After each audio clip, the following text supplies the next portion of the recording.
itatanong ko, sino nag-aresto talaga kay Presidente Duterte? Ito po, it is in our best judgment that this is the best thing to do. Kaya ginawa po namin. Very clear na hindi naman na hinihingi ang surrender.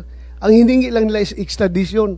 Yung nga ho, So sana extradition will fail, sir. So kung Are you will fail, suman po? will fail, Illegal bakit pa to? natin sinurrender si Pangulong Tsaka Duterte? ano ho, Di man lang Extradition ang naghintay for hinihingi a ng request. ICC. Kung di ho tayo umatras sa ICC, talagang extradition po lalabas So kung dyan. umatras Meron naman palang options bakit pinili yung labag sa batas? Ngayon, yung tinatanong ng lahat, yung obligasyon sa ilalim ng isang treaty, ibig sabihin ba, ligtas na sa ating Bill of Rights, sa mga karapatan pantao? Ibig ko sabihin, kapag may obligasyon ng Pilipinas sa ICC, sa Interpol, do we still have to comply with the Bill of Rights that guarantees the rights to the accused and to the arrested? That's a given. Certainly, the Bill of Rights is there precisely to limit the powers of the government, and if the government can circumvent the Bill of Rights by just entering a treaty, then the rights guaranteed under Article 3 of the Constitution are no longer secure, hindi po ba? So, can compliance with the ICC obligations allow the government to disregard the Bill of Rights? Hindi po ba? Maliwanag po yun. At for the same reason na talaga ang nangingibabaw sa lahat ay yung ating konstitusyon. So kahit papano napilitan na maaresto at itangay ang dating Pangulo sa ICC dahil daw sa ilang obligasyon, pandaigdigan, kinakailangan talagang sumunod pa rin tayo sa ating saligang batas, lalo na yung Article 3. Talagang sagrado po yun, di po ba? Yes. Yes, ma'am. So, ang tanong namin at tanong ng lahat ng sambayanan, bakit ang pamahalaan, ang administrasyon, hindi muna kumuha ng court-issued warrant galing sa Pilipinas bago inaresto si Presidente Duterte? Why didn't the administration secure a court order before flying the President out of the country? Nung last hearing, may sinasabi si Secretary Remulla na yung nangyari surrender, hindi extradition. At hindi katulad ng extradition, sa surrender, hindi kinakailangan mag-issue ng warrant of arrest para damputin ang dating Pangulo. Tama po ba yun? Kasi yun ang sinabi niyo dati nung Mga extradition kasi, hindi ho natin pwedeng gamitin dito sapagkat hindi tayo pwede mag-file ng extradition dahil nasa atin po yung tao. Ang extradition po na sinasabi ng batas ay yung court o yung arresting state, yung state pala na may warrant, ang mag-file ng extradition sa Pilipinas. Kaya surrender lang po talaga ang option natin. Wala ho tayong ibang option. Kabisado ko po yan. Panahon pa ng tatay ko, yung extradition law natin. Ako yata nag-type nung bata. Ang tanong dito, under surrender, there's no need for a Philippine court to issue a warrant. Ang sabi po ninyo. That's the stand of the government. Is that Opo, correct? iyan po yung aming stand. Does this not contravene the Bill of Rights that we've already agreed upon as being sacred and above all else, particularly the right of deprivation of liberty without due process, Yung due process and the po right kasi, of liberty of abode? kasi ang due process po rito, yung sa issuing body, yung nag-issue po na warrant of arrest if they observe due process. Ang alam po natin, 7 taon pong inimbestigahan itong kasong to, nagbigay po ng notice to sa mga kinauukulan na maaari nilang kasuhan. At pinayagan sila sumagot. Alam ko po yan na binigyan sila ng notice, may mga tanong na binigay sa kanila, pinayagan po sila sumagot. Kung ayaw po nila sumagot, 7 is taon our own ito look sa what. ibang bansa, hindi 7 taon dito sa Pilipinas. Opo, habang tayo po isaklaw ng ICC, Hindi pa rin saklaw yan sa ating batas. Hindi, Kasi ano ayon ho? sa ating batas, Hindi, maliwanag habang na. tayo po ay saklaw ng ICC, binigyan na po ng due process yung mga tao. Madam Chair. Yes, Can I interject? Senator De La Rosa, please. May I know from the good secretary, saan kayo nakakuha ng information na yan? Na yung mga Ganun ho kasi souvenirs, ang binigyan ng tanong, pinapasagot yung mga akusado. Saan po kayo nakakuha ng impormasyon na yan? Tsaka sinusubukan po nilang kausapin. Yun po yung alam ko. Talagang I'm asking about yung sinabi mo kanina. natural po yan, Nabinigyan ko. nakalakaran, kahit anong korte po, ay binibigyan ng pagkakataon na sumagot ang tao sa mga paratang sa kanya. I was not. Senator Bato, nakalista ka. Binigyan ka ba ng pagkakataon noong nakaraang 7 taon na sumagot sa anumang alegasyon? Meron nag-communicate sa opisina ko na gusto akong kausapin. So that's it. Hanggang doon lang. Siguro hindi Kinausap ka niyo ba ho? due process. Kasi kung kinausap niyo, marahil ay sinabi na sa inyo yung nais na sabihin. Bakit ko kausapin? Sinabi mo na nga na hindi niyo recognize yung jurisdiction ng ICC. Kayo mismo, from DOJ. Ilang bisis mo sinasabi noon, Madam Chair, na hindi na recognize. Ako pa, i-recognize ko na ako mismo ang kinakasuhan? Kayo Meron na ho nga, kasing- gobyerno na kayo. Kayo na nagsasabi na hindi nyo na-recognize. Bakit ako pa mag-recognize? Meron po kasing residual powers ang ICC. Yung po Sabi yung ninyo, 1 taon lang yung residual power. Oho, So, pero bakit yung 2019 to 2020, yung buong ano ho, bilang yung yun? buong panahon na dumaan mula 2011 hanggang 2018, ito po ay panahon na meron pong jurisdiction ng ICC sa ating bansa, sa ating mga citizen. Ngunit katapos nun, nawala na ho yung itong hindi na ho natin maaring kilalanin sapagkat umatras po tayo sa pamagitan sa ICC nung inatras po ni President Duterte noong 2017 na naging effective lamang noong 2018. Madam Chair, if I may. Yes, Senator Bato. Siguro, Secretary Remulla, you are aware about yung dalawang dissenting opinion na sinabi ng dalawang miyembro ng pre-trial chamber ng ICC na nagsasabi na yung jurisdiction, about temporal jurisdiction, ang magti-trigger lamang ng investigation is yung paghihingi ng pag-request ng permission ng prosecutor to the ICC. At ito'y ginawa nila 2 years after nag-effect yung ating withdrawal from the ICC. Ginawa po nila yan 2 years. Kaya nga dalawang dissenting opinion yun eh.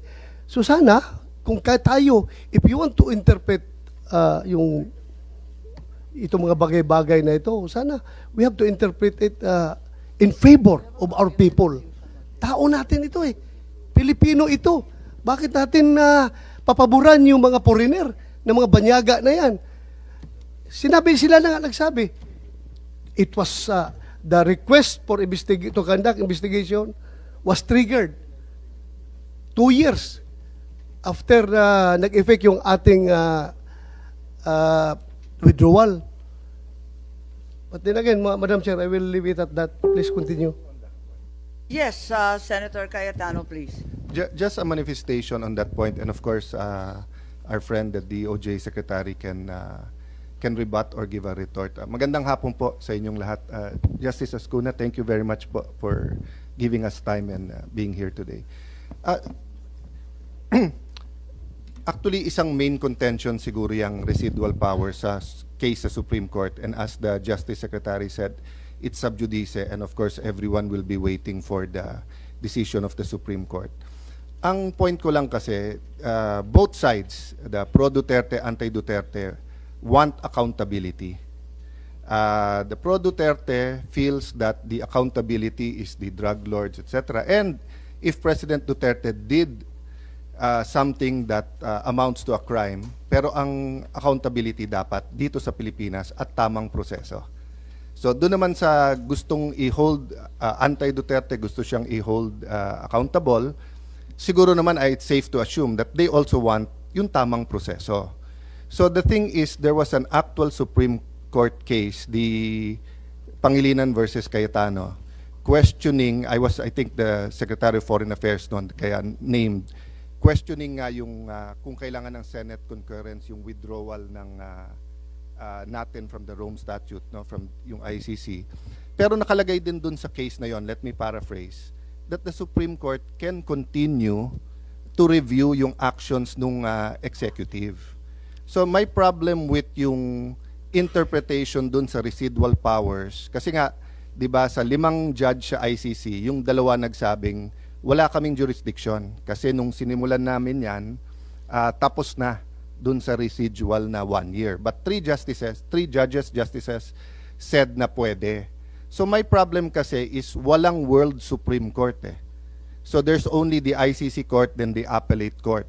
Unlike kung dito natin final sa judiciary natin, then yung interpretation whether they still have jurisdiction or not would have been done under Philippine law. And President Duterte would have been able to present his case not only as to jurisdiction but as to whether or not there is probable cause. So I'll stop there, Madam Chair. And again, I think this is a point of disagreement, but I just like to manifest that, no, that we can argue back and forth whether or not may jurisdiction ng ICC, and the reality is nandun na si President Duterte. But for future cases, whether it's Senator Bato or others named, I gave 2 examples, no? If suddenly there's a witness from Marawi and they said that our troops killed children and women, and then nag-issue ng arrest ang ICC, or if the military suddenly uncovers a mass grave in any part of the country and says na nilibing yan during 2011 to 2015, I want to know whether the ICC can issue a warrant and then pwedeng idiretso na silang i-expel, i-deport, or whatever we call it. And I guess in the finality, Secretary, is that the Supreme Court will rule on that, no? But just to clarify matters, I want to put that on record, that that's what I want clarified, Madam Chair. Thank you. Maraming salamat kay Senator Cayetano. Gusto ko lang ipaalala, and I think Executive Director Alcantara is here. In the diffusion notice, if we will recall, on the 2nd page, apakaliwanag na nakalagay with a view to extradition. Walang binabanggit na surrender. With a view to extradition and assurances given that extradition will be sought. 2 beses inulit ng Interpol to. Extradition is explicit. Secretary Remulla, kung obligasyon natin, ang obligasyon natin, extradition. Pati yung Interpol, yan ang sabi. Sila ho ang magka-file ng extradition, hindi po tayo. Hindi ho namin option yon. Yung po option po nila yon. Hindi namin option yon. Kasi ang option lang po namin, surrender lang. At sasagutin natin ang extradition kung sila po ay mag-file. Liwanagin Under the law po. Liwanagin natin, ang surrender option kapag foreign national. Ang liwaliwanag po niyan nandito sa ating batas, at hindi rin kayo nag-intay ng request for extradition, even though only 12 to 15 hours as measured by Wala pong particular Torres. reference yung 9851 sa foreigner.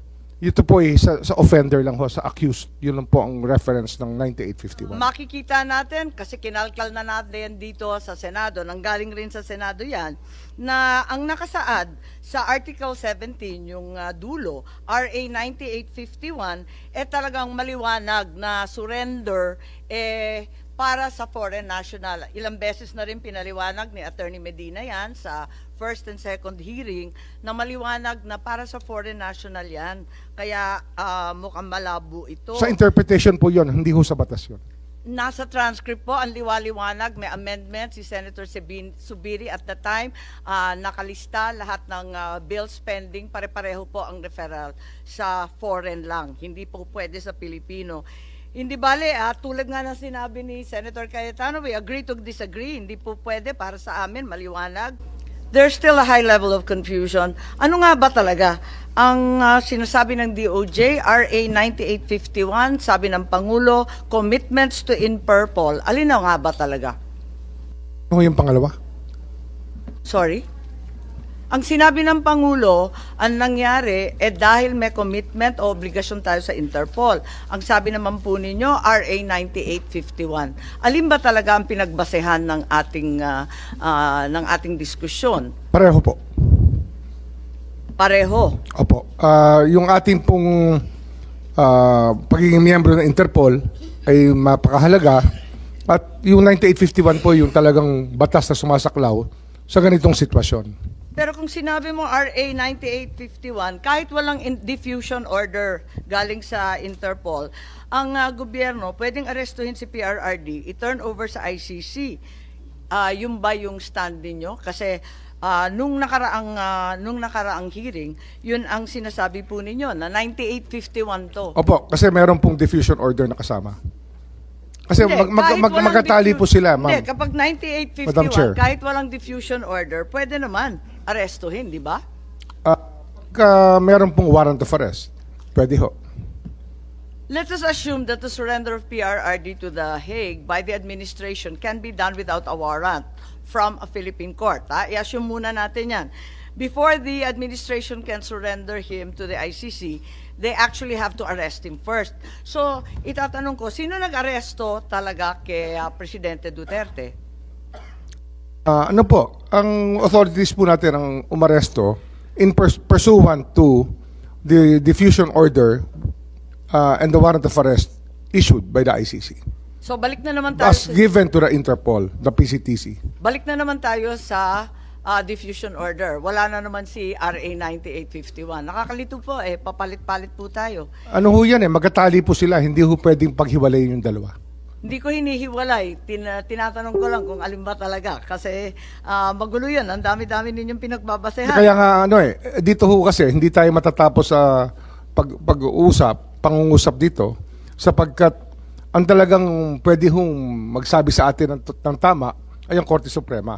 At kaya nga Hindi, kahit simple na ayaw lang- po natin sabihin, pero ito po talaga ang pinag-uusapan dito po sa mga petisyon na final ng pamilya ni former President Duterte sa Korte Suprema. Hindi, simple lang tanong ko yung proseso, no? So, siguro tanungin natin sa PCTC, who ordered the arrest and ordered the PNP to mobilize? Nung natanggap ninyo, hindi, gusto lang namin maintindihan step by step, hindi masyadong maliwanag sa amin Madam Chair, ulitin ko po yung aking mga nasabi ng nakaraan. Ang diffusion po ay dumating ng alas 3 ng umaga. It arrived at 3 a.m. in the morning. So I disseminated the diffusion to our concerned law enforcement agencies. And so, Sino doon? Sino doon ang ating pong mga sinabihan? kasama sa law enforcement agencies ay ang So, Philippine from the National PCTC, Police. saan po pumunta? Philippine National Police po. Sino ang, sa PNP? Ang binigyan ko po ng notice ay ang Chief of Philippine National Police. Okay, si General Marbil. Ang ating pong National Bureau of Investigation, ang Yes. NBI po. Ang ating pong Bureau of Immigration, Okay. si Commissioner So, Biado. DOJ yan. Opo. Ang ating pong Department of Justice, sinabihan ko rin po. Okay. So, Sa yun lahat po, yan? yun po ang trabaho ng National Central Bureau Manila. May dumating po tayong diffusion or red notice or red diffusion. Kaya kailangan pong i-pan out ko po sa ating mga law enforcement agencies. Mandate ko po yun. Trabaho ko po yun. Tama. Maraming salamat, Executive Director. Tinatanong lang natin kasi yung arrest was effected without a warrant issued by a Philippine court, di ba? So, ang sinasabi ba natin yung aresto dahil sa administrative arrest? Kasi, yun nga, sa extradition, there's a warrant issued by a foreign court and there's still a need to go to the local court. So, surrender under 9851. Does it authorize an administrative arrest? Ang narinig lang natin, babalik talaga sa korteng lokal. Paano ba yun? Ano ba ang nangyari? Ano ho yan Administrative arrest Kasi ba yan? ito po kasi is a case of first impression. Ngayon lang po nasubukan o lumabas yung kahalagahan ng probisyon na Section 17 ng 9851. Wala ho tayong record dito na kung anong tama dati, anong tama ngayon, anong tama bukas. Ito po ay sumasanda lang sa paningin po na nagpapatupad ng batas. At sa aming pong paningin ay sinabi po sa batas, Section 17, maaari kong Kanya-kanyang basahin. paningin, kanya-kanyang Oho, interpretasyon. kasi iba ho ang Pwede ba interpretasyon naman ng... yun? Hindi, ang Senado po, ibang interpretasyon ng chairman, ng chairperson, ang DOJ po, Hindi, si ibang Senator interpretasyon. Cayetano ang Iba rin po, nakatanggal ang mo kanina. interpretasyon ni Justice Ascuna. At kaya nga ho, matatapos lang ho ito pag nagsalita na po ang Korte Suprema. Hindi na ho talaga, wala ho mananalo sa atin dito sa argumento kasi Korte Suprema lang po Hindi, ang nagpapaliwanag pwede lang magsabi. tayo. Inaalam Opo. ko lang. Kung Kasi ano talagang- ito case of first impression ma'am, Madam Chair. This is a case of first impression. Pero naiiba ang administrative arrest at saka yung tinatawag na judicial, di ba? With an ICC warrant, then sa extradition case, there's also a warrant issued by a foreign court, pero pinipilit pa rin na local court pa rin ang mag-e-enforce. Kaya hindi ko masyado naintindihan dahil pati yung Yusek Castro sabi, ang bayan daw, hindi daw tatanggapin si PRRD kahit palayain ng ICC. So, why would the Philippines recognize an ICC warrant if it doesn't recognize ICC jurisdiction? Ano ho Ano ba yan eh? talaga yan? Yung Warrant administrative over o the hindi? individual po yan, hindi naman sa estado natin eh. It's a warrant issued against an individual, not against our state, not against the Philippine government. Wala naman nagsasabi na talagang against the state. Ang sinasabi ko lang, ang higpit din. Miski ng administrative arrest, alam natin yan. May bagong kaso, 2023, binanggit na Attorney Medina, Yunle, na kaso sa immigration. Ang liwaliwanag, 8 ang guidelines. So, mabigat-bigat yan. Hindi naman na isatupad kasi babalik nga sa korteng lokal. So, nagtataka ako kung ano nga bang klaseng aresto to. Ang masasabi ko ho dito talaga, kasi nga, ito nga yung saklaw ng pinag-uusapan sa Korte Suprema. Kaya sa akin po, mas gustuhin kong intayin ang magiging hatol ng Korte Suprema sa issue. Hindi ho natin, kahit magdamag po tayo rito, hindi ho magbabago ang paningin nyo at hindi ho magbabago ang paningin ko. Andito rin yung... Madam Chair, if I may? yes, Senator Bato, please. I just would like to remind the Secretary of Justice na we are not here to determine kung sinong tama, kayo ang tama or kami ang tama. We are here para malaman yung katotohanan. Because somewhere along the way, alam namin may nagsisinungaling. Kaya gusto namin malaman kung anong tama. Ay, hindi po kami nagsasabi na tama kami. Tama si Justice Ascuna, tama po kayo. Yung katotohanan lang po ang ating kinukuha dito. So, Madam Chair, if I may, yung very clear man dito sa diffusion coming from ICC, sinabi dito, action to be taken, locate and arrest with a view to extradition. Assurances are given that extradition will be sought upon arrest of the person in conformity with national laws and or applicable bilateral and multilateral treaties. Kaya tanungin ko sana si SOJ or yung PNP, bakit sabi ni SOJ kanina na extradition daw cannot be initiated by us, it should be initiated by the requesting party, either ICC or Interpol. Am I correct, sir? Sila tama dapat. po. Dapat ho, ICC. ICC. ICC po dapat. Okay. So bakit Yun po yung sa extradition. Pero Yeah. surrender po, sa atin po yun. Kaya nga, bakit wala man sinabi dito surrender? Extradition lang. Kaya nga, bakit hindi natin hinintay? Yeah, with a view to extradition, bakit hindi natin hinintay yung ICC na mag-initiate ng extradition laban kay Pangulong Duterte? Bakit binyahin na kagad natin doon sa Interpol? Wala man sinabi dito na kailangan natin i-surrender. Ang extradition po na nasasabi po sa Section 17 ay meron pong treaty sa extradition, sa extraditing state. Kung ano, halimbawa, ang ICC tsaka ang Pilipinas, kung tayo po member ng ICC, kailangan po ng judicial proceedings. Hindi na po tayo member ng ICC eh. Kasi kung member po tayo ng ICC, nakakatulong sana kay President Duterte na hindi po siya ililipad. Siya po yung mismo nag-atras ng ating membership eh. Kaya nga Kasi yung po yung malinaw po ako na may treaty po na kinakailangan para ho magkaroon ng extradition. Wala pong treaty eh. Kasi nga nag-withdraw na tayo sa ICC. Kasi di ba ho treaty yung dati, sapagkat ang Senado po nag-concur. Nag-concur po sila sa treaty. But unilaterally it was withdrawn by the President. Kaya po Pero ang sir, nangyari dyan, pero sir, ito, very clear man ito, sir. Ako hindi ako abogado, ikaw abogado ka ha. Pero ako, I just don't want to be emotional about everything. Gusto ko lang talagang para malaman natin itong totoo dito. Ito, very clear na hindi naman na hinihingi ang surrender. Ang hiningi lang nila is extradition. with a view to extradition. Yung nga ho, So sana extradition will fail, sir.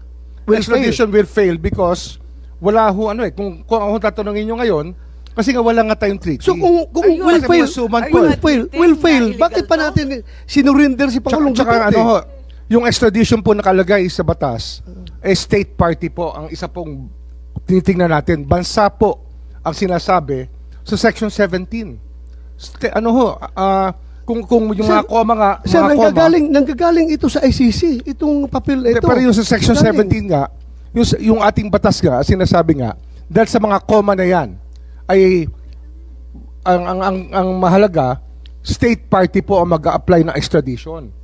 Eh wala ho tayong treaty sa state party o sa ICC kasi nga inatras po ng So President bakit Duterte. pa natin sinurinder? Bakit pa natin Kasi yun po yung sinurinder sinasabi Pangulong ng batas Duterte? eh. May surrender.